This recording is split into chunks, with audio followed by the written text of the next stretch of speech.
पीलीभीत में आज उत्तराखंड के मुख्यमंत्री पुष्कर सिंह धामी ने बीजेपी के लोकसभा प्रत्याशी व यूपी के कैबिनेट मंत्री जितिन प्रसाद के समर्थन में जनसभा को संबोधित किया, जिसमें उन्होंने विपक्ष पर जमकर सियासी वार किए। एक तरफ मोदी योगी सरकार की उपलब्धि गिनाई तो वहीं सपा बसपा कांग्रेस पर कई मुद्दों पर निशाना साधा। उन्होंने कहा कि उत्तर प्रदेश में सपा शासन काल में माफिया राज था। व्यापारियों को याद होगा कि वसूली गैंग काम करता था, लेकिन आज योगी सरकार में सारे गुंडे माफिया जेल में बंद हैं या प्रदेश छोड़कर चले गए हैं या फिर कहीं और चले गए। उन्होंने कहा कि बीजेपी सरकार जनता को सुरक्षा और विकास की गारंटी दे रही है। बता दें कि उत्तराखंड के मुख्यमंत्री व बीजेपी के स्टार प्रचारक पुष्कर सिंह धामी आज पीलीभीत लोकसभा सीट के लिए बीजेपी के पक्ष में चुनावी जनसभाएं करने पहुंचे थे, जिन्होंने कलीनगर तहसील क्षेत्र के गांव घबिया, सहराई, खमरिया तिराहे पर एक बारात घर और फिर उत्तराखंड सीमा से सटे मझोला कस्बे में प्रबुद्धजन सम्मेलन और जनसभा को संबोधित किया। वहीं पूरनपुर पहुंचने पर सिख समुदाय ने सीएम धामी को तलवार और 10 गुरुओं का चित्र भेंट किया। इस दौरान सिख समाज को साधते हुए 1984 दंगों की चर्चा की, साथ ही कहा कि हमारे सिख भाई बड़ी संख्या में आए हैं।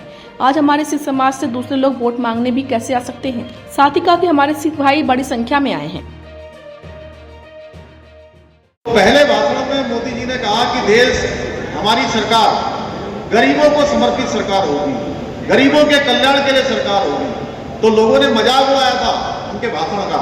भाइयों बहनों, लेकिन मोदी जी ने जिस दृढ़ता से, जिस परिश्रम से अपने जीवन के, अपने 10 सालों के एक एक पल और एक एक क्षण को देश के लिए समर्पित किया, उसका परिणाम हुआ कि 25 करोड़ लोग आज गरीबी रेखा से बाहर आ गए। भाइयों बहनों, अब मोदी जी ने ऐसे अनेकों काम देश के अंदर ऐतिहासिक फैसले लिए, ऐसे फैसले लिए जिनके बारे में कोई सोचता भी नहीं था, जिनको लोग नामुमकिन कहते थे।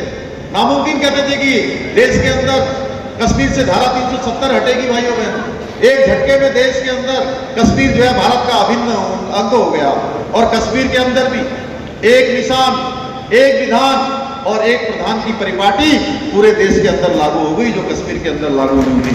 3 तलाक का कानून लागू कर दिया, नागरिकता संशोधन विधेयक CAA लागू